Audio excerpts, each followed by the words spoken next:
Ok, pessoal, estamos iniciando uma nova matéria hoje, que é a cultura helenista. Antes, porém, dar as boas-vindas à nossa secretária substituta, a irmã Vânia, que está fazendo o lugar da Lucilene hoje, e ela vai dar prova daqui a pouco também. Vai dar prova daqui a pouco também. Se ela mandar bem, já fica no lugar da Lucilene definitivamente, né? Vamos ver aí. Obrigado, Vânia, pela ajuda hoje aí com a gente, tá? Você é maravilhosa. Bom, vamos voltar, Paulo. Pessoal, essa matéria aí tem uma novidade para vocês aí. Tá com menos palavras para você escrever, graças a Deus. E qual que é a importância dessa matéria dentro do nosso calendário acadêmico, né? Essa matéria, ela começou a circular tem talvez 8 anos ou 7 anos, mais ou menos. Por quê? Porque há muito tempo os materialistas, né, os acadêmicos, eles ficavam dizendo que o Evangelho foi um produto grego, que Paulo e os discípulos escreveram o Evangelho baseado na mitologia grega. Na verdade, Paulo e os discípulos usaram o grego, gente, por causa que na época era a língua que todo mundo falava, igual o inglês hoje, né? Então, mas aí as pessoas que falam mal do Evangelho, querem perseguir a igreja, ficam dizendo que é um fruto da mentalidade grega, né? Até porque também o Agostinho de Hipona e outros pais da igreja usaram muita filosofia. O Aristóteles foi influenciador, né, do Agostinho de Hipona. O Aristóteles é o primeiro da trilogia da base grega de pensamento, que é ele, o Platão e depois o Sócrates, né? Aí, bom, essa matéria, na verdade, ela era apologética. Ela ficava dentro de uma matéria chamada apologética, que era comum no seminário, né? Apologética. Você pegou, né? Apologética na ETAD? Lá tem apologética lá. Então, ela ficava dentro de uma lição. Só que ela é muito importante. Então, o pessoal tirou ela daquela lição e ampliou essa matéria. E aí você vai descobrir coisas que você vai ficar interessante. Que o que a igreja faz hoje, muita coisa que a igreja faz, já era feita de forma errada, de forma sincretista, né? E de forma até demoníaca, no caso. Então, o diabo sabia que Deus ia construir uma igreja e ele começou a jogar coisas que a igreja ia fazer em outras civilizações para confundir. Igualzinho quando Israel saiu do Egito, do deserto, que entrou no Jordão e passou para Canaã, eles encontraram um El lá, um outro El, né, que era o El cananeu, que era casado, um deus casado, que tinha uma mulher chamada Zera, que era o mesmo nome do El de Israel. Daí que Deus começa a usar o Elohim.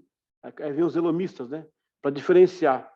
Mesma coisa aconteceu com a igreja. O diabo sabia que ia acontecer isso, ele criou algumas fases para... ele incentivou alguns movimentos para confundir. Então, é uma matéria muito importante para você que é pregador, pregadora, que amanhã pode lidar com pessoas do mundo que estão acadêmicas, você tem como ter refutação histórica, né, para combater isso aí. Então, vamos lá. Vamos chamar aqui a apostila. Onde é que ela está? Deixa eu ver aqui. Peraí, que ela sumiu daqui. O amigo está furioso, hein? O pessoal fala isso, que a coisa está vencida, né, mano? Aleluia. Pastor, mas aquele... Sim. Eu gostei do que o senhor falou sobre aquela síntese que o senhor fez sobre como que Deus preparou a igreja, né? Tipo, usou o povo hebreu, que é monoteísta, o conhecimento grego e os caminhos romanos. Daí foi a fechar. Rapaz. Essa questão essa crítica que é feita. Não, porque Deus usou esse conhecimento, né? Porque o que esses filósofos falavam, Aristóteles, Platão, o mundo inteligível, que é um mundo tipo, é o mundo de Deus, quem cria as coisas é Deus. Exato. Foi bom você ter falado isso, foi uma coisa muito. A gente pensa como que Deus é. Deus é Deus, né? Deus é Deus, né? Igual a mulher falou assim, Deus é uma benção. O cara falou assim. O outro falou assim, pastor, Deus é tão bom que esse Deus quase matou do coração. Meu Deus. Mas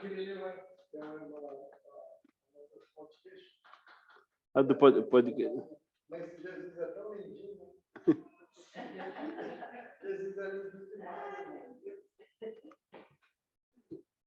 Zenindim. Pessoal, só um pouquinho, está baixando aqui a apostila? Está baixando, é um termo que não é bom para nós falar baixando, né? Nada baixando não, está amarrado, não, Jesus. Está baixando, sai fora.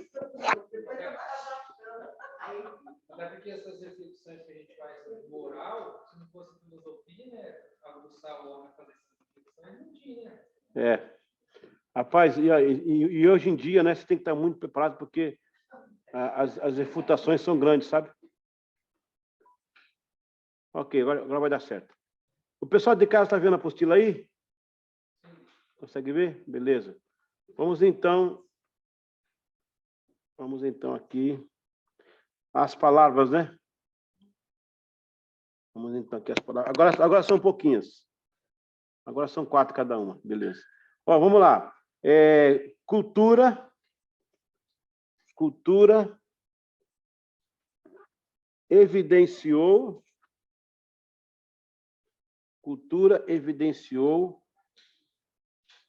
contribuiu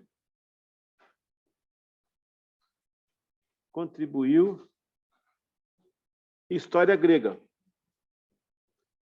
Cultura evidenciou, contribuiu história grega. História grega. Já fez, Fernanda? Foi rápido, né? Vamos então fazer a listagem aí? 1, 2, 3. Cultura evidenciou, contribuiu história grega. Vamos fazer já a próxima de uma vez, para ficar mais tranquilo? Aí vem Alexandre, unificação, enfraquecimento,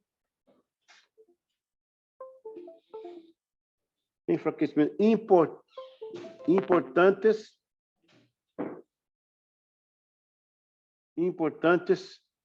língua. É isso?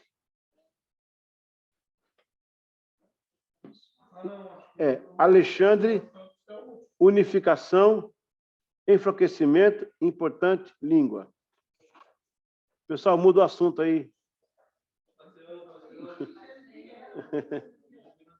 Ok. Vamos lá, vamos listar? 1, 2, 3. Alexandre, unificação, enfraquecimento. É isso? São 5 aí, então? Foram 5? Ah, é? Então tá. Vamos ao texto. Não está, não? Importante, língua. E unificação, está aí? Já está aí? Então tá. Então tá, vamos lá. Bom, qualquer coisa, vocês vão anotando aí. Vamos ao texto. Helenismo e sua ascensão desde o surgimento dos macedônicos até a expansão grega. O helenismo foi uma cultura formada a partir da soma de muitos povos. Tudo bem? Vamos prestar atenção. Desculpa, irmã Emília, onde é que você está?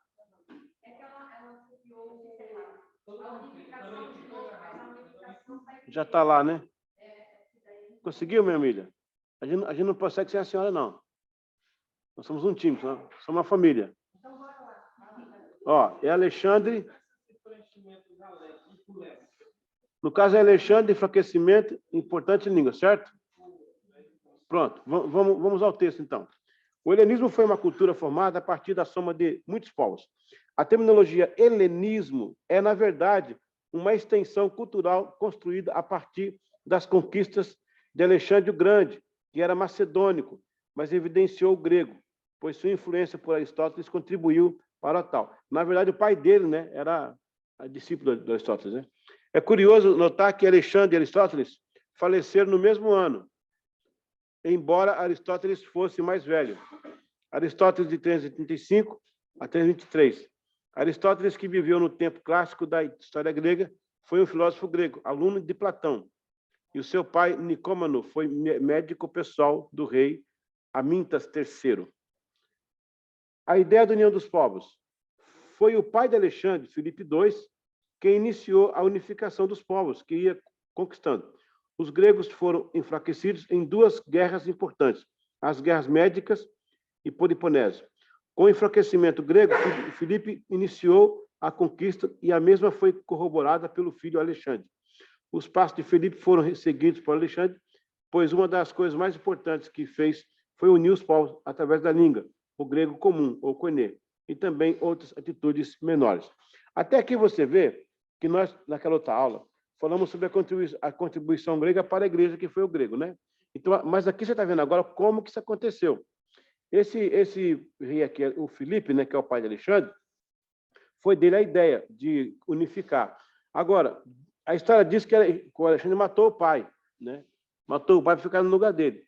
E ele morreu muito jovem, o Alexandre morreu muito jovem, 36 ou quase 40 anos, né? E ele conquistou, ele chegou até a Índia, mas aí ele morreu de febre amarela, esse rapaz, né? E quando ele usa a língua, por causa do comércio, né? A ideia dele, na verdade, os outros povos até Alexandre, era geopolítico no sentido de expansão territorial. O Alexandre joga a ideia comercial em cima. Por quê? Porque ele vai ter vários artefatos que rodam o mundo que são importantes para uma unificação. Deus permitiu esse rapaz fazer isso, porque, na verdade, ele trouxe a primeira globalização, na verdade, né? Porque, depois de Alexandre, os fenícios vão usar o alfabeto hebraico, né? Desculpa, arábico, né? Para fazer negócios nos portos marítimos. O que acontecia? Nos portos marítimos, tinha que ter poliglotas, senão não conseguia negociar. É o caso de Mateus, da Bíblia. O Mateus era poliglota, tanto ele como Paulo, né? O Mateus escreveu em grego e hebraísmo, né? Quando ele escreveu lá o livro de Mateus, que também é o Levi, o cobrador de impostos. É o mesmo cara, a mesma pessoa. Estou assistindo o show. É a mesma pessoa. Só muda a nomenclatura porque ele devia ter alguma influência de pais gregos e pais judeus, né? Então, com esse sistema da unificação pela literatura, pelo alfabeto, o Alexandre trouxe uma grande contribuição para os portos, no mundo inteiro, né? Porque aí começou a alfabetizar as pessoas daquela língua e virou a língua comercial. E aí, né, o evangelho entrou nessa aí, tá? Depois eu vou explicar por que o helenismo, né? Por causa da cidade que ele morava lá. Vamos à próxima aí, preencher a próxima aí. A comunhão, a ideia da igreja. A primeira palavra é ideia. A segunda é diferença.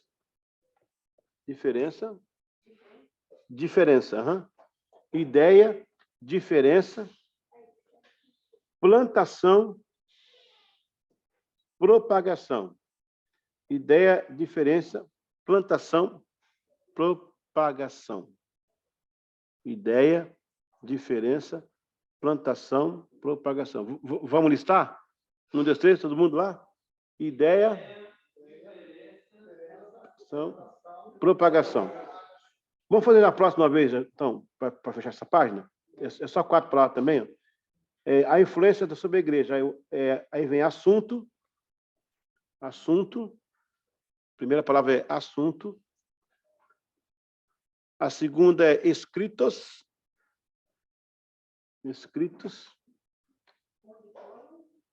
Providência. A segunda é escritos. Onde foram escritos. Aí vem a providência. E chamados, lá embaixo. Chamados. Vamos conferir? 1, 2, 3. Assunto, providências. Vamos ao texto. Comunhão da igreja, a ideia da igreja. Talvez não seja o mesmo paralelo, mas pelo menos a ideia. Assim como havia esse desejo de unificação e o helenismo trabalhou nesse sentido, a igreja também mostrou o mesmo princípio. A diferença era que, pelo lado dos imperadores, era a motivação da sede de poder, controle. E na igreja, a vida era comunhão e unidade. No sentido de plantação da igreja, o grego foi fundamental na escrita e na disseminação dos documentos eclesiásticos. Veja bem, que o Novo Testamento teve grego como um grande aliado para a propagação do evangelho. De certa forma, Deus estava usando parte da cultura para a implantação do seu reino na terra, através de seu Filho Jesus Cristo e sua igreja. Um ponto aqui. Veja, irmãos, quando eu falei que Deus permitiu usar o Alexandre, não quer dizer que Alexandre seja homem de Deus, né? Tem até versões aí que ele era um homossexual e tudo. Agora, olha o que ele fez, porque a ideia dele fez o Filadélfio IV, depois, segundo, né? Trazer o Torá para que foi Septuaginta, para o grego. Então, a igreja já nasce com o Antigo Testamento já em grego e agora começa a usar o grego para escrever. Quer dizer, Deus usou ou não usou esse rapaz? Ou permitiu que ele fosse usado para isso, né? Então, se não fosse a iniciativa dele, a gente talvez teria hoje a Bíblia com dificuldade, né? E Deus usou esse menino aí, ó. Esse menino aí, né? Modo de falar, né? Ok. A influência sobre a igreja. No decorrer do nosso estudo, vamos ainda entrar com mais propriedade neste assunto. Mas o fato é que os patrísticos, ou seja, os pais da igreja, a partir do século II, tiveram muito contato com o grego, ao ponto de ser um apogeu na vida da igreja. Clemente de Alexandria, por exemplo, Clemente de Alexandria, 150 a 215, quer dizer, ele é do segundo século aí, também mais perto dos apóstolos, né? Era conhecedor do grego, obrigado, Marcos, era conhecedor do grego clássico, onde foram escritos os teatros e filosofias. Portanto, bastante erudito. E também conhecia o grego comum. Está vendo aí, ó? Nesse caso. Ó, gente, um ponto aqui. Lembra que eu falei isso? Jesus escolheu 12 homens indoutos, né? Porque ele precisava de coração, no começo da obra. Agora vem essa leva só de erudito, que precisava amarrar a doutrina. Não é interessante isso? Porque só o Paulo que vai chegar, que é um pouco mais... E o Mateus, né? O Mateus também não era tão indouto assim, não. Agora o Lucas é médico, mas não faz parte dos discípulos, né? E Paulo vem depois. Então você vê, Deus agora usa os eruditos para forçar a ideia, né? Então vamos lá. Era conhecedor do grego clássico, onde foram escritos teatros e filosofias, bastante erudito, também conhecia o grego comum. O mesmo que for usado para os evangelhos e parte do NT. Ademais, Clemente conhecia a obra de Filion, de Alexandria, um grande erudito da época que estudava a mística judaica, com o helenismo. Foi providência de Deus ter homens de Deus em uma hora como estas na história do cristianismo, porque o Espírito Santo pôde dirigir seus filhos e não mesclar as culturas ao ponto de enfraquecer a sã doutrina ou desnivelar a revelação.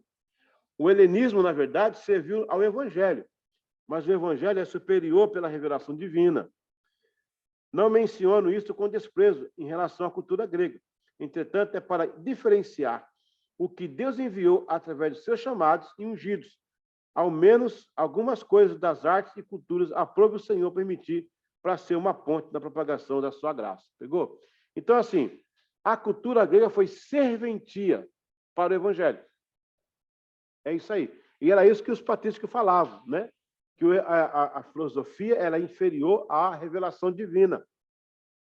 Porque enquanto a Grécia dizia que teve a Gaia que casou com Urano e teve os 7 filhos, entre eles o Kairos, que é o outro lá, bem famoso, Cronos, a Ênia. Aí depois o Cronos saiu matando todo mundo e rasgou o pai, e aí veio um lutador. Quer dizer, o Evangelho vai dizer o seguinte, ó, tem um ser chamado Satanás, há um Deus do céu que é único e tem um filho, né, que veio. Pode ver, quem que é o Thor? Vocês conhecem aí em quadrinhos, o Roberto conhece bem quadrinhos. O que é o Thor, né? O Thor, o Thor não tem um irmão, que é o Loki. Ele é bom ou ele é ruim? Então, é o diabo e Jesus, não é? O Thor não tem um pai? Aí, o Thor tem um machado. Jesus tem uma cruz e um cajado. Você está pegando? Então, é muito importante entender que o Evangelho veio dizer o seguinte, ó, peraí, é parecido, mas há sim um Deus do céu, que não é Odin, aleluia. Há o filho dele que é poderoso, mas não é o Thor. Satanás existe, mas não é o Loki. Você vê que coisa interessante, cara? Não é? Então, assim, o Evangelho veio para desmistificar tudo isso. Mas os crentes que não têm conhecimento acabam sendo engolidos por aqueles que conhecem essas coisas aqui, né? Por isso que essa matéria é muito importante. Amém? Alguém quer comentar alguma coisa, não? Não? O que foi? Entendeu? Ah, é que bom, né? Ok. Aí em casa alguém tem alguma... Se alguém tiver, pode mandar para o Zap, que a nossa secretária substituta vai né? Bem? Deixa eu ver se tem algum chat aqui. Tem um chat e tem um chato, né? Então, pessoal, Viviane, você entendeu qual é a importância dessa matéria? Porque ela vai tirar toda aquela maquiagem grega da igreja, né? Para não dizer que a igreja é fruto da cultura grega. Porque eu ficaria decepcionado hoje, Alberto, se me dissesse, o evangelho é uma cópia, é uma xerox da cultura grega. Eu ficaria... Porque eu creio no evangelho que começou lá com Abraão. Lá Deus jogou a semente e Deus falou, o dia que Benjamim lá, o dia que aquelas tribos se viciaram, né, estuparam aquela filha de Benjamim, o Senhor se irou e falou, vou segurar só Judá agora por causa de vocês. Aí segurou Judá por quê? Por causa da semente. Se não fosse Jesus, também Judá ia pascucuia também, né? Então Jesus estava lá no povo de Israel. Deus tira Israel do Egito como forte, por quê? Por causa de Jesus também. Tudo por causa de Jesus, né? Então aí você vai dizer para mim que depois que o grego veio e Paulo montou o evangelho, os discípulos? Não, está errado. Agora, o diabo, ele foi inteligente. A Bíblia fala que a sua inteligência superava a de Daniel. Está escrito na Bíblia. Excedia, não é isso, pastor, que fala? Que o diabo é inteligente, que ele excedia a inteligência de Daniel. Então, ele é inteligente. Ele falou, peraí, vai vir uma igreja que vai fazer isso e isso, porque ele conhecia. Ele não é onisciente, mas ele conhecia os planos, entendeu? Por exemplo, eu estava vendo uma reportagem de um cantor aí, de uma cantora, não, uma atriz, que o filho dela morreu num carro, aí bateu um carro, morreu. Ela foi na sessão espírita que recebe lá espíritos, né? E o espírito falou com ela, eu sou ele, o menino, né? Oi, mãe, tá, e pá. Aí o menino falou que tinha um não sei o que no guarda-roupa atrás, não sei de onde, só ele sabia. E ela, só pode ser meu filho, porque ele sabia e só eu sabia. O diabo também sabe, ele vai na casa deles lá. Ué, gente, pelo amor de Deus. É umas coisas que eu não entendo, né? E outra, por exemplo, a reencarnação. O pessoal reencarna, né? Reencarna. Peraí, nasce mais e morre menos. Está sobrando espírito, está faltando corpo. Ou é o contrário? É isso? Tá incompatível o negócio aí. Então, se você reencarna, aí correram para os animais. Pois é, está encarnando. Pois é, nasce mais e morre menos. Então tá faltando, como é que é? Faz a conta. Faltando tanta carne. Aí pois é, aquela tese dos porcos lá, né? Esse pensamento de Gênesis, quando sim. Exato. Exato. Exato.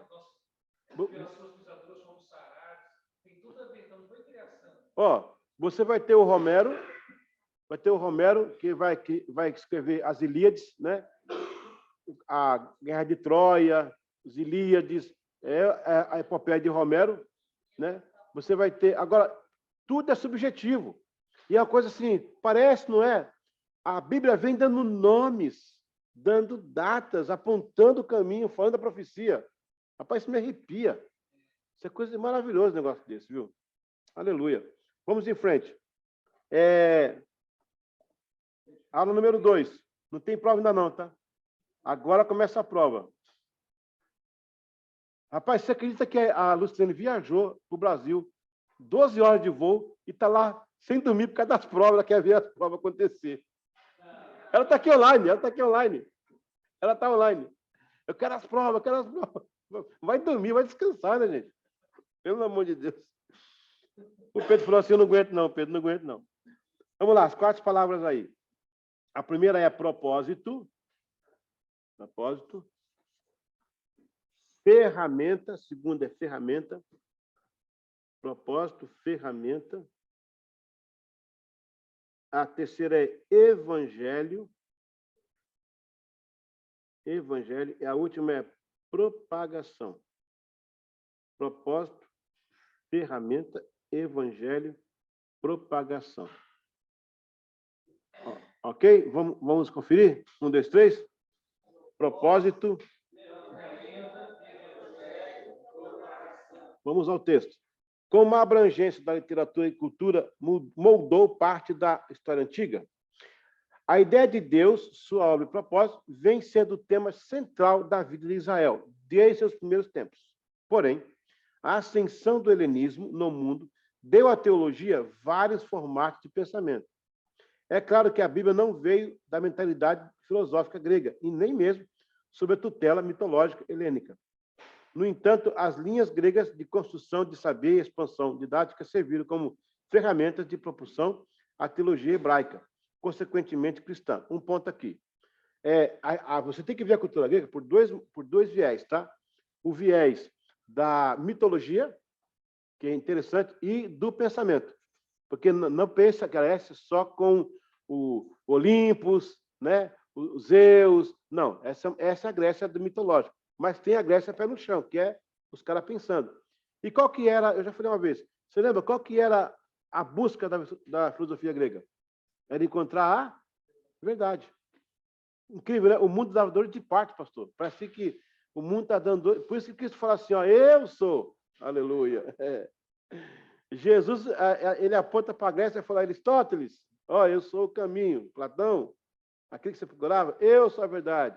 Sócrates, eu sou a vida. Ele estava respondendo aos gregos. Não, Jesus é demais. Lá no céu, vai estar todo mundo assim, ó, santo, santo. Eu vou estar, é demais. Isso arrebenta. Isso é fora de sério, isso é o tampa, velho. Isso é, entendeu? Fecha em cima, né? O tampa fecha em cima, né? Glória a Deus. Aleluia! Desculpa aí, pessoal. Isso que por isso que ter um professor crente é um problema. Há uma afirmação que deve ficar bem clara quando aproximamos a cultura helenista, como das bases que calçou o evangelho no mundo. É que o cristianismo não é grego. Vamos repetir isso aí? O cristianismo não é grego, graças a Deus. Para ser honesto, não é judaico e não romano também. É cristão. Aleluia. Está fundamentado em Cristo. Aleluia. Esses 3 povos foram usados como ferramenta de extensão, propagação e aproximação. Como poderia ter sido outra civilização?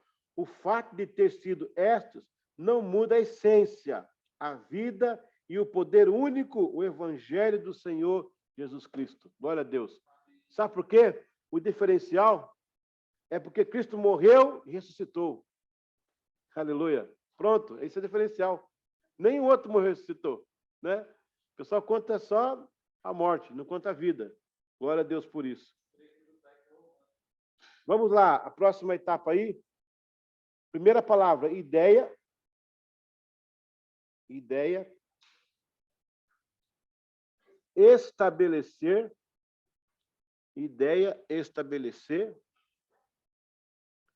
Cristianismo. Ideia, estabelecer. Cristianismo. Convencedor. Convencedor. Ideia, estabelecer. Cristianismo. Convencedor. Ok? Certinho? Vamos conferir? Vamos lá? Ideia, estabelecer. Fazer logo já de baixo, então. Mas com mais 4 aí. Fundamento, a ideia da teodiceia. Fundamento. Vontade, a segunda palavra é vontade. Teodiceia. E lá embaixo, Deus. Fundamento, vontade, teodiceia, Deus. Vamos conferir? 1, 2, 3. Fundamento, vontade, teodiceia, Deus. Vamos ao texto ali nas aporias incoativas do cristianismo. Meu Deus. Eu vou explicar isso aí. Pois é, vamos explicar isso aí. Como uma ideia nova se centraria... Aí a pergunta, né? Como uma ideia nova se centraria em uma cultura antiga? estabelecer algo novo que mudaria as coisas velhas, que confrontaria as antigas práticas e apontaria para o novo caminho. Foi uma tarefa difícil para o cristianismo. Agora entendemos o porquê de Deus fazer e realizar sinais com maravilhas, pois era aí, ó, o grande diferencial para se comparar com o que foi e o que haveria de ser. O poder do Espírito Santo era o fator convencedor para aquela sociedade viciada em outros segmentos religiosos e não bíblicos ou cristãos. Vocês deu para entender? Quando os apóstolos estendiam as mãos e os enfermos eram curados, cegos viam, coxa andava, aquela multidão batida com o Espírito Santo, era o diferencial da igreja. Aleluia. Aí vem aí, ó, a ideia da teodiceia, né? O fundamento, aí no caso, lembra que eu falei que é a justiça de Deus, né? Teodiceia. O fundamento de alicerce do cristianismo deita-se na justiça de Deus, porque sua vontade de salvar a todos norteia um pressuposto de justiça para legitimar essa salvação. Meu, essa frase aqui é demais, hein? Eu vou ler de novo. Sua vontade de salvar todos norteia um pressuposto de justiça para legitimar a salvação. Ou seja, Deus criou a justiça, se escondeu nela para aprontar o caminho da salvação. Nós somos salvos por justiça de Deus. Aleluia. Exato. Aí que está. Olha que interessante isso. Deus cria a justiça primeiro. Rapaz, me arrepio, desculpa aí, eu sou crente. Primeiro ele cria, ele fala assim, eu vou precisar disso aqui para poder salvar aquele caboclo lá. Aí ele vai lá e salva, e quando alguém reclama, não, aqui, ó, está justificado. Eu avisei antes, né? Isso muda completamente o cenário, né? Glória a Deus. Foi um filósofo, ok, a ideia, não, já falei, né? Por isso, a morte de Jesus e sua ressurreição, os meios de graça, a proposta de santificação. Foi o filósofo alemão Leibniz quem cunhou o termo teodiceia. Em seu bojo, evoca a justiça de Deus, estabelecendo uma clara distinção sobre o bem e o mal, e a relação de Deus concernente a isso. Etimologicamente, o termo significa, em grego, theos, Deus, oikindike, justiça. A construção da teodiceia remonta ao pensamento de Epícoro, no 3º século de Cristo, que, entre outras coisas, não entendia como Deus poderia existir, sendo onisciente, onisciente, onipresente, né? E mesmo assim ser bondoso. O Epícoro tinha essa mensagem. Como é que Deus existe? Se ele é onisciente, onipotente e onipresente, por que ele é um ser tão bondoso de acordo com a maldade que o mundo está? Eu queria ir ao quadro. Eu estou sem o meu pincel, que eu já guardei as coisas para viajar. Deixa eu explicar aqui, então. O Evangelho, ele traz um balanço, no caso da justiça de Deus na salvação. Isso aqui não tem, não. Pergunta para os três se ela tem algum aí. Deve ter algum aí, ó. Algum aí. Ver se eu consigo pôr aqui no quadro para vocês entenderem aqui uma coisa interessante.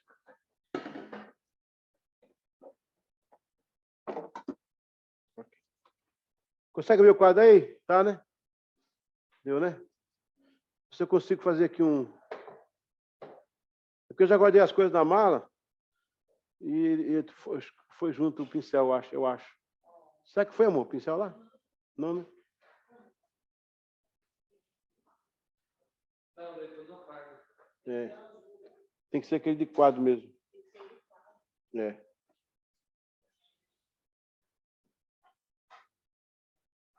Mais um parágrafo começa a prova, tá, gente?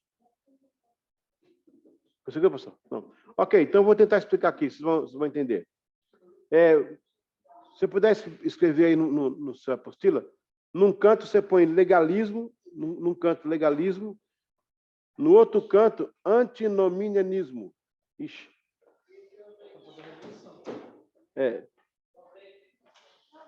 Legalismo, e o outro no canto é antinomianismo. Antinomianismo. Antinomianismo. Aí no meio você põe meios de graça. Meios de graça. Então, Isso. Num canto, legalismo, no outro canto, antinomianismo e o mês de graça. Muito bem. O que acontece? A igreja cristã ela vai ter que resolver um problema aqui. Porque, veja bem, as religiões, e no caso, alguns dentro da igreja tentaram caminhar assim, consolidavam a salvação através do legalismo. Tipo assim, tem que fazer obra, tem que mostrar serviço, não pode isso, não pode aquilo. Então, isso é um tipo de legalismo, que o não pode, não pode, é uma questão até de ética, que a gente tem aqui até doutrina na igreja, mas eu estou falando no sentido bem mais amplo. Você não pode ser salvo se você não fizer. Então, isso é um legalismo, né? E quem não fazia aquilo, apontava quem não fazia e virava-se o quê? Um religioso moralista. E a Igreja Católica, durante a Idade Média, matou muita gente na fogueira por causa disso. Em nome de Deus ainda. Com o sinal da cruz, matando as pessoas. Matando mesmo. Agora, no outro lado, eu tenho um movimento que é o antinomianismo, que é um movimento que descaracteriza essas questões do legalismo. Só que ele vulgariza a graça. Então, do lado eu tenho um pessoal que está apegado ao ícone, à iconografia, às penitências, né? Aí vem as indulgências, o que você quiser colocar aí para o purgatório, né? Tudo é isso aí. Quer dizer, eliminando a cruz de Cristo. Do outro lado, tem um grupo que diz, sem nada a ver, cada um para si, Deus para todos, é o antinomianismo. Aí no meio, você tem os meios de graça, porque você não é nem legalista, mas tem coisa que tem que fazer. Quer dizer, você não vai fazer uma caridade para ser salvo, mas porque você é salvo, exatamente. Eu não entrego o dízimo porque a Bíblia manda entregar, o pastor me ensinou. Eu entrego porque ama a Deus. Isso muda completamente, entendeu? Também, eu não vou desprezar a obra da graça de Deus na minha vida. Eu não vou julgar uma pessoa com o meu olhar. Aí eu sou moralista. Aí vem o mês de graça. Nos meses de graça, se você puder escrever aí, você tem os meios de graça público, os meios de graça particulares, privado, e os meios de graça público, né? Os meios de graça público. A nossa igreja, a nossa doutrina, ela é meio de graça. A gente não tem aqui legalismo, Deus me livre, né? E também não temos antinomianismo, ou seja, a gente não vulgariza. Não é antinomes, né? Mas temos os meios de graça. Então tá, aí eu tenho os meios particulares, que é a oração, a leitura da Bíblia, a oração, a leitura da Bíblia,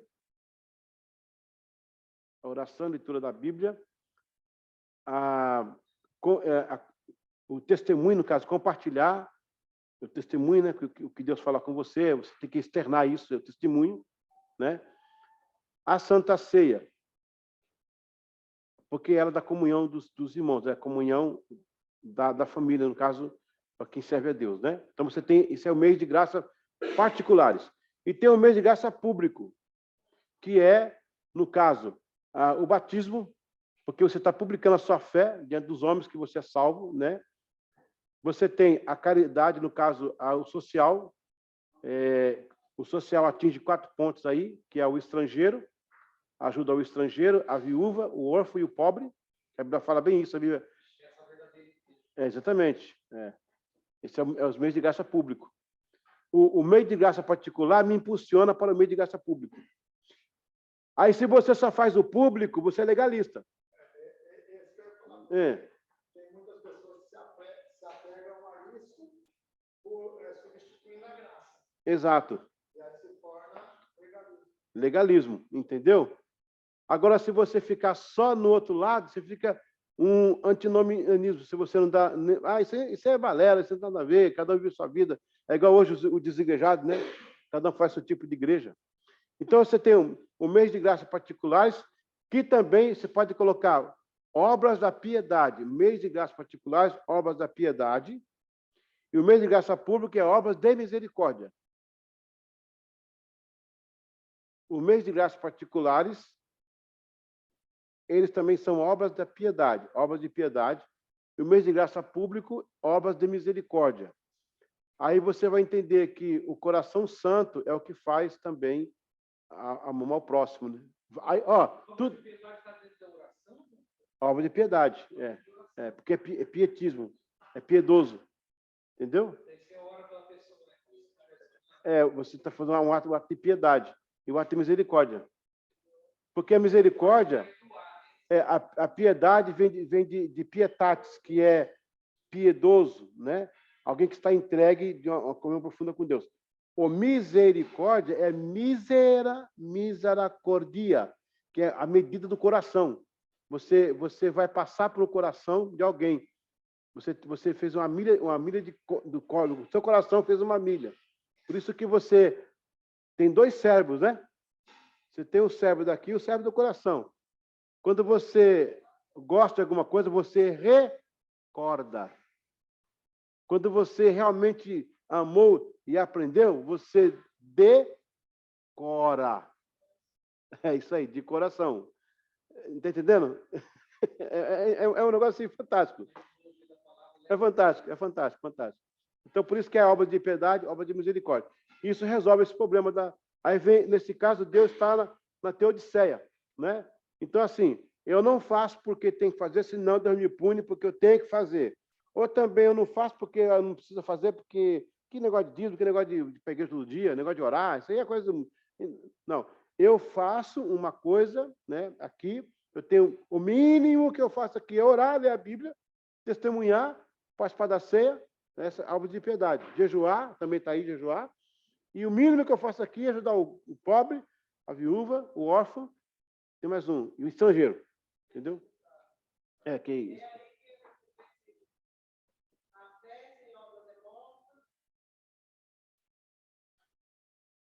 Por que a fé sem obra é morta? Porque se você tem fé, você faz obra. Não é porque você diz que tem fé que tem que fazer obra. Por quê?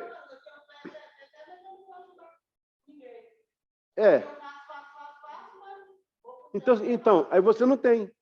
Você prova que não tem. Ok, vamos à última parte para a prova. Para a prova. As 4 palavras aí são teologia, pensamento,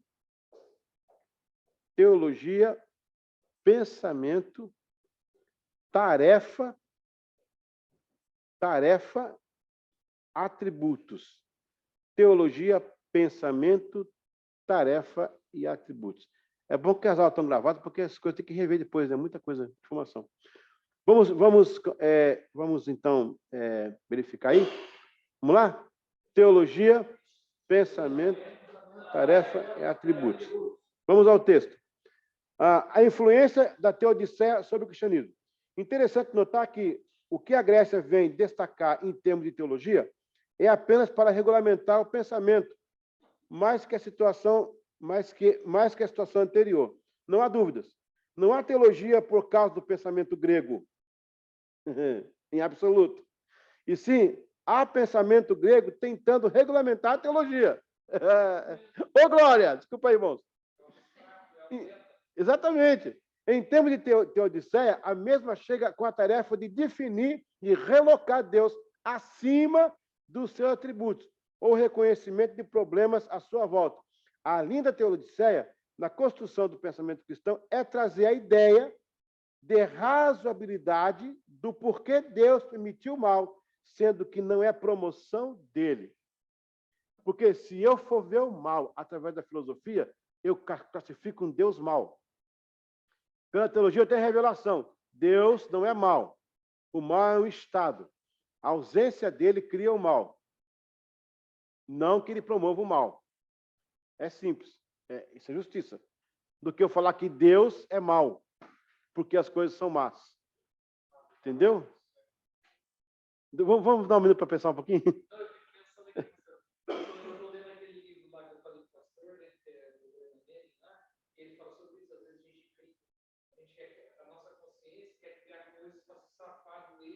Ou às vezes para nos justificar pelas pessoas, mas no final a gente apoia continuar sendo. O próprio ser humano sabota de si próprio. Exato. A gente peca no conceito do antes. Por quê? Você viu 2 carros bater ele, pá! O que você faz? Nossa, bateu ali, aquele cara tá assim, tá, pá. Você mesmo faz uma perícia. Você não é perícia. Mas você vai fazer uma perícia, aquele cara bateu assim. Aí vem a perícia. A perícia tem o conceito do antes. Espera aí. Não é o que você achou que bateu, não é o outro. Por quê? Por causa disso, não tinha visto, está aí. A teologia vem para trazer a revelação que ninguém tinha. Porque a grega, a cultura grega, ela vem do pressuposto humano, ou seja, da racionalização. Racional não tem espírito de Deus. Eu raciocino com as ferramentas que eu tenho. O que diz aquela frase? Se todo problema você achar que é um prego, tudo que você vai usar é martelo. Não é assim? Então, só que tem prego que não é prego, é parafuso Phillips. Aí você usa a chave Phillips. Então, assim, se todo problema você acha que é um prego, você só vai usar martelo a vida inteira. A racionalização é isso. Você pensou e criou a partir do que você tem na sua memória racional. Só que aí Deus fala assim, peraí, tem uma revelação. O conceito do antes, que você não sabe. O antes vai explicar o depois. Aí entra a revelação da palavra. Está pegando? Pegou? É isso. Por isso que os nossos púlpitos têm que ter revelação. Senão a nossa mensagem fica racional. A gente começa a partir do pressuposto do atual. E aí tentar explicar o futuro em cima da coisa que não aconteceu. Aí quando você vem com a revelação, Deus pega você no púlpito e você fala, meu Deus, o que eu estou falando? Deus está te revelando a igreja. Está trazendo uma revelação.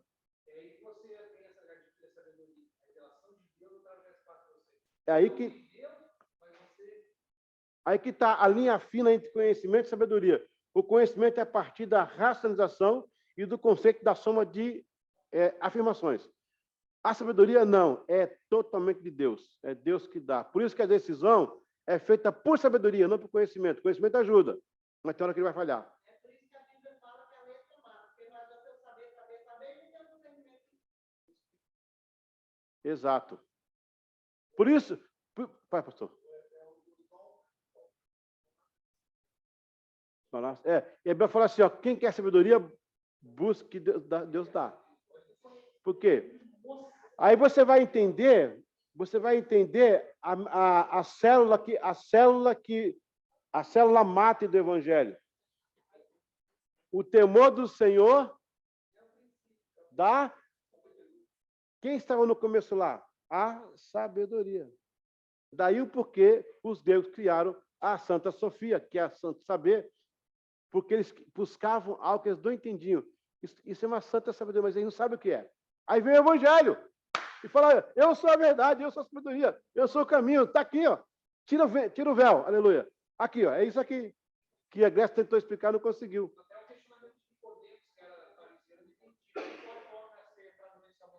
Revelar, então, espera aí, pega esse princípio aí, a partir da reação cultural grega, explicar como é que chama? A natividade, não é? Ele tem ferramentas humanas para isso. Aí vem Jesus e fala, não, mas quem dá sede do Espírito, sede da água, e vai aqui, vai, entendeu? Olha a Deus.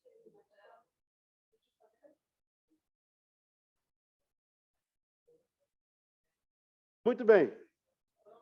A prova agora, atenção. A nossa secretária Vânia vai ler com vocês a prova aí. Prova número 1. Muito legal, né, pastor? Essas coisas aí.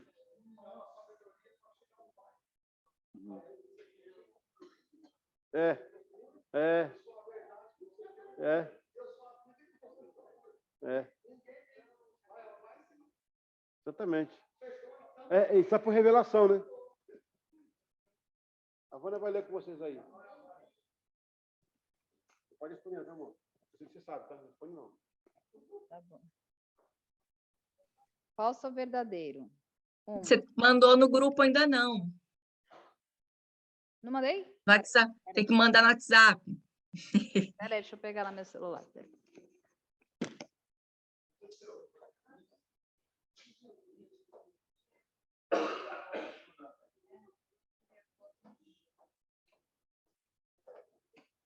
está treinamento? Não está fácil. Não está fácil, é porque a aula está boa. Você responde rápido. Tem como.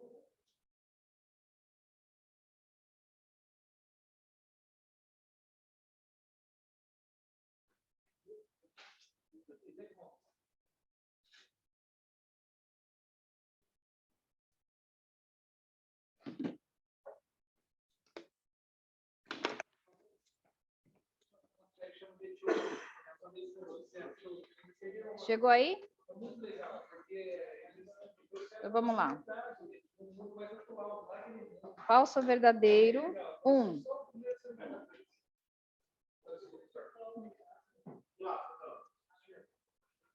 Não é? O cristianismo não é grego e nem judaico, é cristão. Falso ou verdadeiro?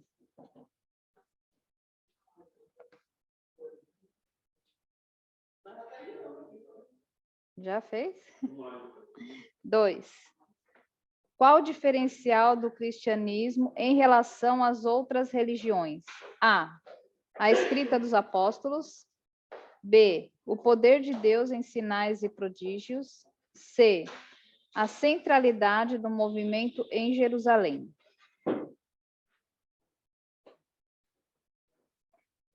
3. O que significa Teodiceia? A. A justiça de Deus. B. A ira de Deus. C. A graça de Deus. 4 e último. Segundo a Teodiceia, embora Deus permita o mal, porém, isso mesmo? Está escrito errado aqui. A. Ele não pode impedir. B. Não é promoção dele. Segundo a Teodiceia, embora Deus, é que está escrito errado aqui, permita o mal, porém, ele não pode impedir, letra A, e B, não é promoção dele.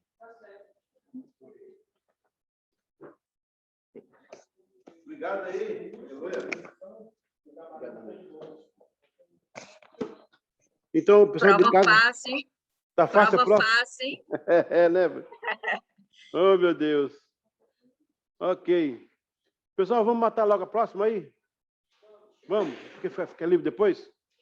Alguém em casa aqui, banheiro, tomar água aí, uma coisa, não? Já jantou, Viviane? Não, né? Aleluia. Então, pastor, Sim. quem definiu a Teodiceia foi esse teólogo que é Leibniz. A Teodiceia, que significa a justiça de Deus, né? Não do Amém. Ok, Deus por soberania. As palavras são explicar, existência, permanece, Calvário. Explicar, existência, permanece, Calvário. Vânia, por favor, vê com a luz preta se algum lugar aqui tem um pincel. Ah, não? Ok. Explicar, existência, permanece, Calvário. Vamos conferir? 1. Explicar, existência, permanece, Calvário. Ok. Vamos ao texto. Deixa eu botar aqui para me sentar um pouquinho. Vamos ao texto aí. Não confunda essa afirmação com uma espécie de defesa, porque a questão aqui não é provar porque Deus existe, tá? Apesar do mal. Como também não se ocupa em explicar por que os seres humanos que são ou não capazes de assimilar essa dualidade. Em suma, a Teodiceia, dentro do pensamento teológico, é atestar que Deus existe por soberania, e o fato de existir o mal não o impede de ser quem ele é. Nossa, consegui um. Obrigado mesmo. Também não é defesa e nem tentativa de explicação. É a razoabilidade de entender que a própria existência do mal no mundo reúne argumentos para explicar a si próprio. Às vezes, ela pode soar como teologia natural, que afirma que, apesar da probabilidade da existência do mal, Deus será sempre o mesmo, pois se ele é Deus de tudo e de todos, logo está acima dessas questões. Permanece Deus. Bom, né? Está vendo aí? Há uma diferença em lógica e evidência. Não é lógico tecer este paralelo entre Deus e o mal, mas há evidência que, mesmo ele sendo quem é, trata do mal existente, dando respostas imediatas para quem se justifica sob o sangue do Calvário. Sendo o mal um estado, sendo Deus eterno, a eternidade transcende o temporal. Logo, Deus é sempre Deus. Entendeu, não? Pegou? É muito importante isso aí. A gente tem que ver o mal como estado, tá? Por isso que tem arrependimento e conversão. Aqui tá bom. Ó, vamos lá.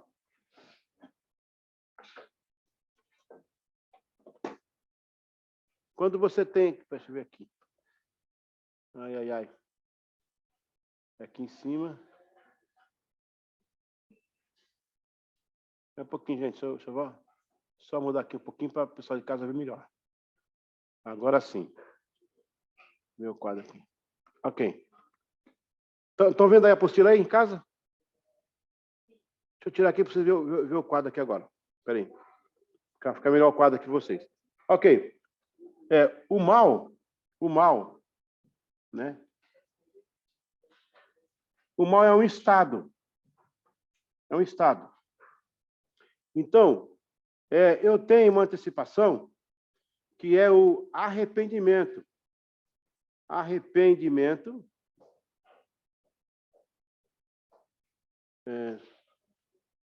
Arrependimento. Arrependimento. E aí, segue-se a conversão. A conversão. Arrependimento e conversão. Então, aqui você tem a graça preveniente ou procedente. Procedente. Isso aqui é o coração justo de Deus, né? E aqui você tem a santificação, não, justificação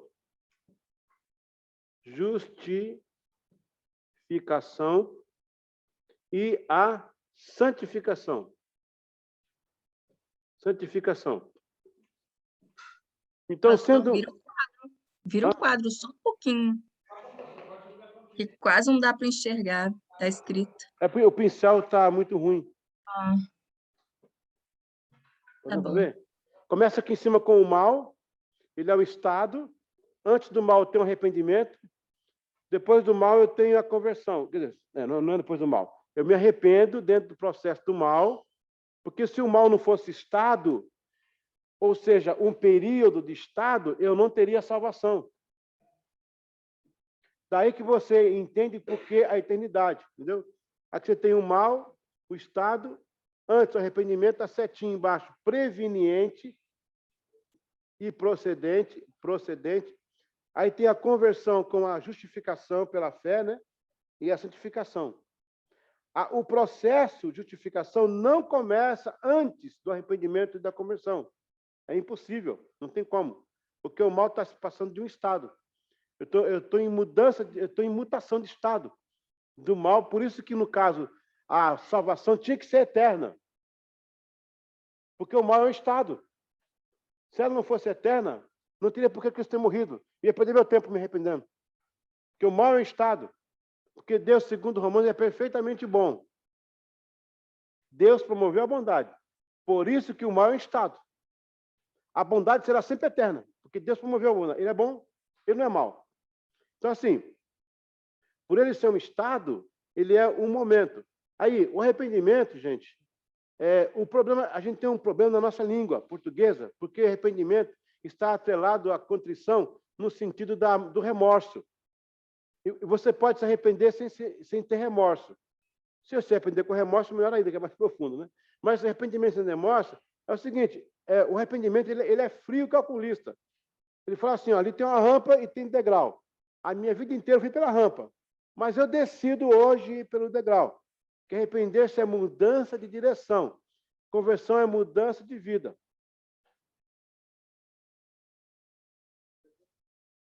E aí você tem o Espírito Santo que trabalha aqui na preveniente. O pecador está sentado na igreja, ele está no estado do mal, mas ele está ouvindo a palavra. Aí vem aquele versículo. A fé vem pelo ouvir. Essa palavra é sotero, que é salvação. Enquanto ele está sentado no banco, o Espírito Santo está trabalhando nele. Por isso que é muito bom. Enquanto o pastor prega, a igreja está em espírito de oração. Está em comunhão de oração. Se há pessoas da igreja, Senhor, vai quebrando, falando. Que a abertura que ele der aqui, ele passa pelo estado do mal e já opera-se a conversão. E a pessoa vem à frente, ela na hora é justificada. E já vai para casa depois do culto em estado de santificação já. Já começou o processo. Entendeu? Então, é importante ele dar o passo, ele abre para Deus. Exato, exatamente. É que no caso aqui é... Porque nesse caso você vai entender duas coisas aqui. Aqui, ó, peraí. Amor, você consegue um papel? Um paninho? Sim. De pensamento. De vida. Obrigado, amor. Olha, vamos entender aqui outro processo. Ainda bem que isso aqui apaga.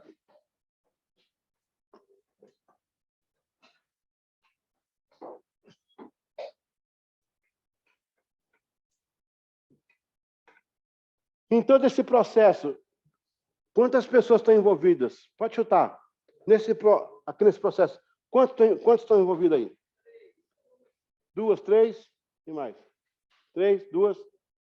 Então, o processo inteiro, você envolve Deus, o homem e Deus. Deus você pode traduzir como Espírito Santo, o que você quiser. Jesus Cristo na cruz do Calvário, o homem e Deus. Então, por que eu envolvo o homem e por que eu envolvo Deus? Eu tenho um processo de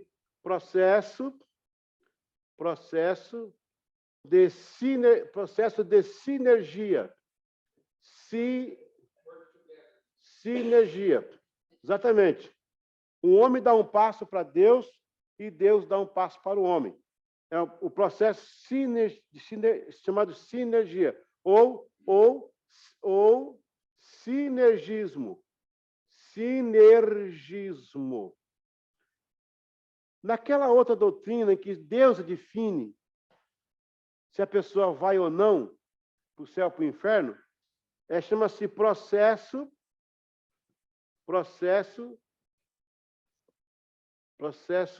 monergista.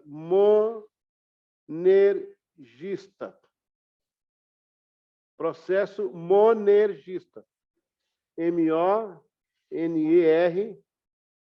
monergista.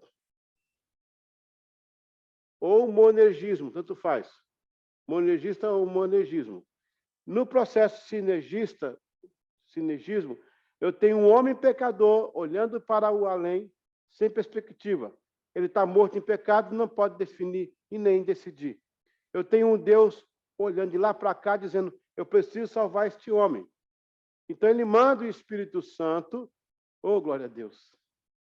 Aleluia. Desculpa, irmão. Ele manda o Espírito Santo trabalhar naquele coração. O Espírito Santo envolve palavra, pessoa, circunstância, uma música, um texto. Ele vai cercar a pessoa. O amor de Deus. Aí a pessoa vai falar, ué, eu preciso... Quando ele falar, eu preciso, eu vou... Ele decidiu, ele tomou o passo de decisão, Deus entra com a salvação toda pronta para ele. Estou pronto para te receber, para te salvar, para justificar você, para santificar você e trazer para a minha glória. Os dois trabalhando junto aqui. E aqui o diabo não bota a colher no meio. Aleluia. Ele pode colocar antes. Ele pode impedir a pessoa. Rapaz, é ruim dar aula sendo crente, né?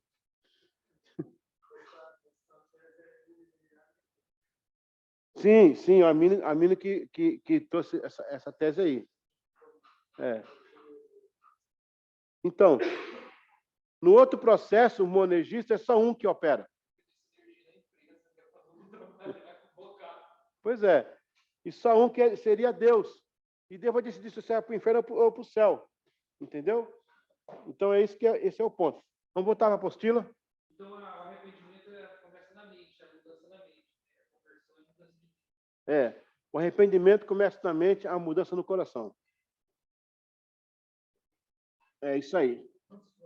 Deus é eterno, então o mal não está. Deus é bondade eterna. É. Deus Deixa eu botar aqui para outro lugar. Ok. Vamos lá, então. Eu parei aqui, né, no Elié, não é? Não. Onde que eu parei aqui, gente? Elié?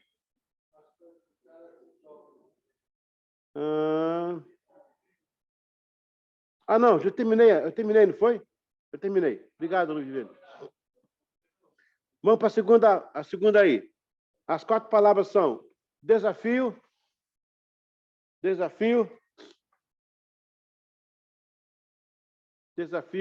veículo,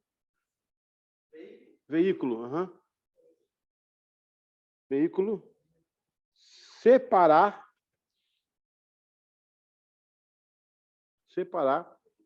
e forma. A forma helênica, desafio, veículo, separar e forma. Vamos fazer o segundo, já o próximo aí? Transformado,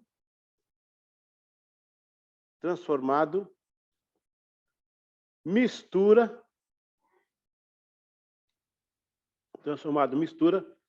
significa, língua franca significa ideal. Desafio, veículo, separar a forma, transformado, mistura, significa ideal. Vamos conferir? 1, 2, 3. Desafio, veículo, separar, forma, transformado, mistura, significa ideal. Obrigado, Márcio. Forma. De formar. Vamos ao texto. A base cultural helênica e a igreja primitiva. O desafio não os impediu de crescer. De que forma o cristianismo foi evidenciado usando como veículo de comunicação com a língua grega? Como lidaram com a exagerada colonização helenista e de que forma a igreja soube separar as crenças paralelas com a sua fé? O helenismo remonta da colonização grega difundida por Alexandre o Grande até o século da Era Antiga. A forma helênica foi base para o idioma, os costumes, religião, arquitetura na bacia do Mediterrâneo. Ponto aqui. Tanto é que um dos problemas que teve aquela revolução rasmoneia foi que o Antíoco estava colocando a cultura grega nos judeus. Os jovens judeus indo para os banhos de vapor, que era um antro de prostituição, né? As músicas profanas, e aí foi o poder do helenismo, né? O comércio e diplomacia. O grego foi transformado em língua franca, usado para o comércio e diplomacia. Porém, com a miscigenação e a mistura dos povos que Alexandre propôs em seu governo, fez do grego a base das nações da época. Sabe-se que a língua franca significa uma ponte de aproximação entre os povos em diferentes idiomas, então elege-se a língua franca por ideal comum. Nesse caso aí foi o koiné. Vamos terminar, então. As 4 palavras aí são renascença,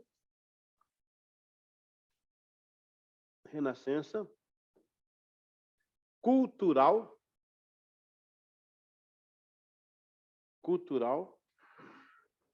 sistema, comércio. Renascença, cultural, sistema, comércio. Vamos conferir? 1, 2, 3. Renascença, cultural, sistema e comércio. Vamos ao texto. Ascensão cultural. O grego foi um tipo de renascença cultural na antiguidade. E era interessante, pois a igreja nasce em meio a essa ascensão cultural, quando era possível ver o proletariado indígena falando latim. Imagina isso, gente. Ou seja, a classe trabalhadora que se opunha ao sistema capitalista da época e viviam da força do trabalho sem nenhum meio de valor. Como também os escravos e a grande massa de libertos deixou de ser uma linguagem de negócio. Falava nas ruas do grego por causa do comércio internacional. Aos poucos, o grego deixou de ser uma linguagem de negócio para ser do povo. Alexandre, por exemplo, além de conquistar centenas de cidades e dezenas de países, ainda fundou 70 cidades sob a influência grega. Então, na verdade, o costume grego foi uma renascença, como se fosse um protótipo da renascença do século XV, né? Que aconteceu e começou em Florença, na Itália, quando o mundo sai daquele período feudal, a invasão dos turcos otomanos lá em Istambul, começa um novo ciclo da história do mundo. A renascença vai dar valor, que é as artes, a música, a cultura, a pintura, hein? Ao teatro. Então, o grego fez a mesma coisa aqui, ele uniu os povos. Aí você vê indígena falando em latim, ou grego, com outros, né? Outros povos, escravos no comércio, conversando, aí virou uma linguagem de todos. Então, na verdade, irmãos, Deus precisava da força da língua. O que aconteceu com Babel? Né? A força da língua empurrou os povos para se proliferar pelo mundo. Aqui o grego, Deus usa a língua para trazer de volta. Está pegando? Trouxe de volta. Agora, como é que Deus dispersou? Por várias línguas. Onde há muitas línguas, há dispersão. Igreja que todo mundo fala uma coisa, não tem unidade. Agora, onde há uma língua só, há convergência. Então, Deus pega o grego e faz ele convergente. Porque agora a pergunta é, por que não usou o hebraico? Simples. O povo judeu era um povo minúsculo, no meio de uma civilização. E aí, teria a questão de Deus inserido na linguagem, o que seria muito mais difícil de se explicar. Então, é melhor pegar uma linguagem mais popular, que veio lá do povo de fora, pegar o hebraico, jogar dentro da cultura, trazer a revelação para vir todo mundo para a revelação de Deus. Então, às vezes, Deus faz isso para poder fazer uma obra do seu evangelho. Amém? Alguma dúvida aí? Pegou ou não? E o único meio dessa igreja se manter firme é o que aconteceu na época. Os caras não acreditavam que aquele cara é louco, ele morre por essa coisa. Não deve ser mentira. Está vindo pela causa. Exato. Porque o interesse do mundo é o quê? Dinheiro é hedonista, é prazer para si próprio. O cristão vai lá e deixa o negócio dele para dar para o outro. Os caras falam, não, esse cara é diferente. Vocês viram aquele filme que tem uma nave-mãe? Que ela solta um bocado de navezinha? Elas vão para combater. Depois elas voltam para o centro. Então, na verdade, é assim, ó, o hebraico... Aqui. Ok.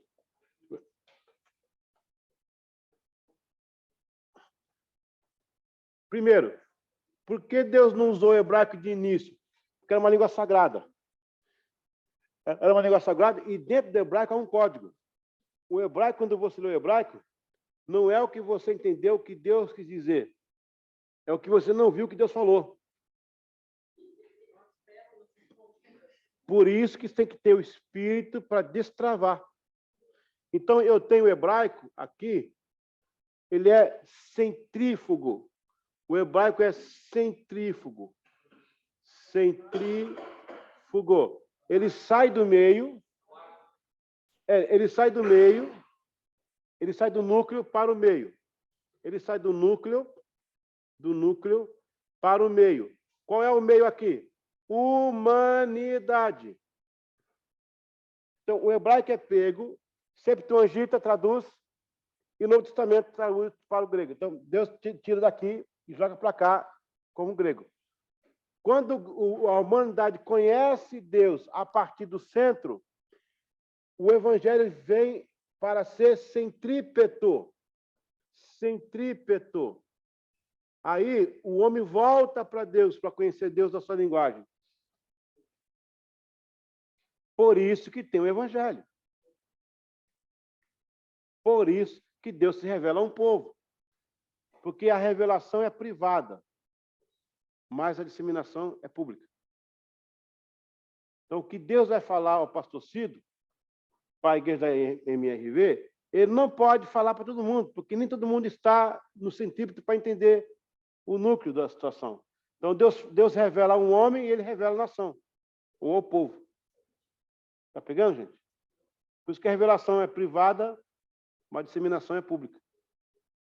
Se Deus revela a todos, vai ter confusão. Aí o que acontece? Deus pega o hebraico, destrincha lá para a Septuaginta e o Novo Testamento. Aí os homens de Deus pegam, as mulheres de Deus pegam isso aqui, traduz e manda de volta. Agora a gente está no caminho de volta, a gente sai do hebraico, do grego, para conhecer o hebraico. A gente sai do mundo para conhecer a Deus. De onde é que vem isso? Quem falou? Que revelação eu quero? E vai na fonte. Amém? Quando Jesus tinha 28, 30 anos, fez a obra dele. O povo falava assim, que o povo estava no trabalho, aquele povo não era nada. Os cultos lá da Grécia, né? Era tipo aquele doido lá. Mas depois, 400, depois de Cristo, até o imperador falou, nem jeito mesmo, vai ter que tirar esse povo aí. Por isso que você vai ter algumas escolas ascendentes, como o caso dos maçoréticos, né? No século IV, século VI, que é os bereanos, né? No caso dos bereanos. Eles vão conferir e vão ter certeza que é o que está sendo feito, mesmo se é a palavra de Deus, por causa do regresso. Vamos lá, nossa secretária, Vânia. Vamos à prova.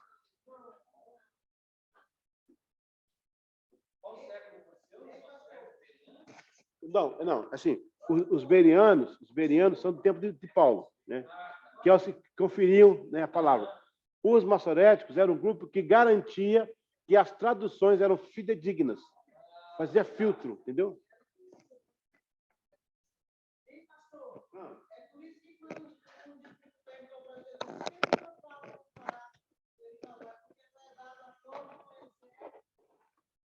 Bem, essa aluna aí demais, né? Nossa. Exatamente. Só passando para concluir. Exatamente. A revelação, ela sempre parte de um núcleo. Ela é centrífuga. Ela sempre parte de um núcleo. Revelação que não vem de núcleo, ela é confusão. Esse papo que a voz do povo é a voz de Deus, isso é mentira. A voz de Deus é a voz de Deus, a voz do povo é a voz do povo. Não vamos confundir. Entendeu? Então, assim, Deus sempre usou um homem, uma mulher, para trazer uma revelação. Veja bem, ele reúne o povo lá no deserto, mas entrega as leis para quem? Exatamente. Tinha a tenda da glória, que sobrevoava o acampamento, mas tinha a tenda da congregação, onde Deus revelava as leis e Moisés trazia o povo. O centrífugo para fora. Aí aquele povo queria conhecer o Deus que Moisés falava. Vamos lá. Porque não festa muito.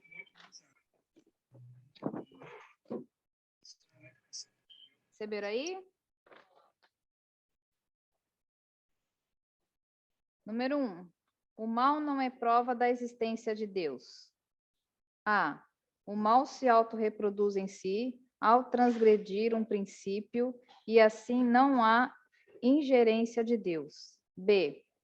O mal é apenas um estado tolerado por Deus como consequência e, ao mesmo tempo, como correção. C. O mal prova que existe o bem. Número 2. Qual foi a contribuição grega para a difusão do cristianismo? A. A filosofia de Platão, Aristóteles e Sócrates. B. O grego como língua comum. C. As roupas e a arquitetura. Número 3. A língua grega era usada também para a base de A. Literatura e pintura. B. Economia e impostos. C. Comércio e diplomacia. Número 4. A igreja nasceu em pleno A. Crescimento da cultura grega. B. Guerra púnica e médica. C. Política de Estado.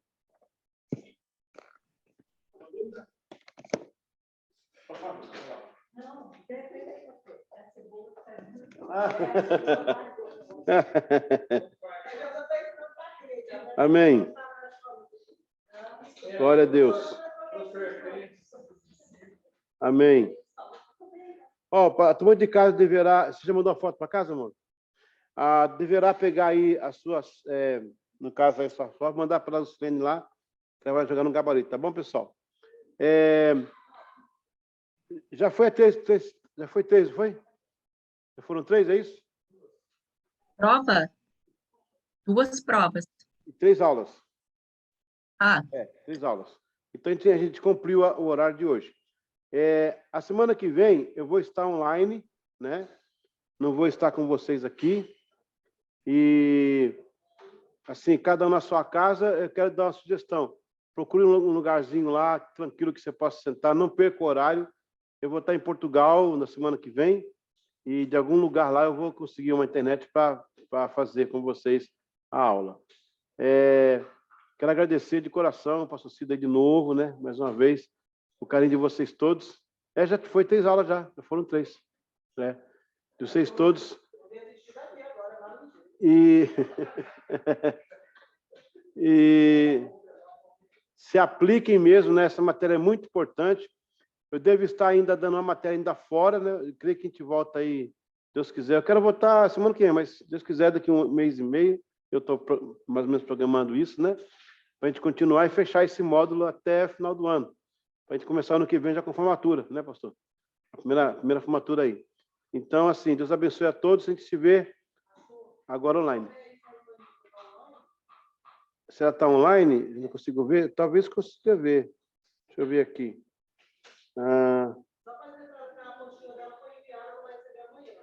Eu acho que ela não está online, não. Manilda está por aí? Tá não, né? Não, não está não. Acho que está... Bom, a Lucilene deve falar com ela, né? Tá bom. Ok, pessoal, vamos agradecer a Deus por mais uma noite e semana que vem online.